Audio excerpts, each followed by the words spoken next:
ஒரு கிளி இருக்கு. ஒரு காட்டுல ஒரு கிளி இருக்கு. அந்த பக்கம் போகும்போது யமதர்ம ராஜா யமன் போறார். போயிட்டு இருக்கும்போது அந்த கிளியையே ஒரு 2 நிமிஷம் உத்து பார்த்துட்டு போறார். கிளி ரொம்ப பயப்படுது. ஐய்யயோ! என்ன இது யமதர்ம ராஜா நம்மள உத்து பார்த்துட்டு போறாரே! அவ்வளோதான் நம்மளோட டைம் இப்போ வந்தாச்சா? நம்ம போக போறோமா? அப்படின்ற மாரி பயத்துல கிளி உட்காந்துட்டுது. அந்த பக்கம் ஒரு கழுகு வருது. கழுகு கிளியோட ஃப்ரெண்ட். ஸோ அப்ப கிளி கிட்ட கழுகு கேட்குது. "ஏன் நீ ரொம்ப பயந்துட்டு உட்காந்துட்டு இருக்க? என்ன ஆச்சு?" அப்படின்னு சொல்லிட்டு. அப்ப கிளி சொல்லுது.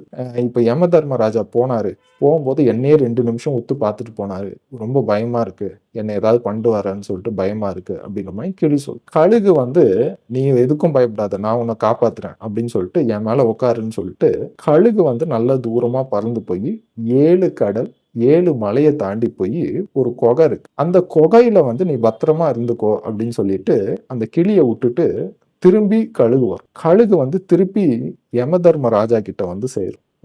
கேட்கும். "என்ன ராஜா, என் ஃப்ரெண்ட் கிளிய நீங்க ரொம்ப நேரம் உத்து பார்த்தீங்களாமே, என்ன விஷயம்?" அப்படின்ற மாதிரி கழுகு கேட்கும். அதுக்கு யமதர்ம ராஜா சொல்லுவார். அதாவது எனக்கு புரியாத ஒரு விஷயம். இன்னும் அந்த கிளி கொஞ்ச நேரத்துல 7 கடல் 7 மலை தாண்டி இருக்கக்கூடிய ஒரு குகையில ஒரு பாம்பு கிட்ட கடிபட்டு சாகணும். அதுதான் அதோட விதி. ஆனா, அது அங்க போகாம இங்க உட்காந்துட்டு இருக்கே.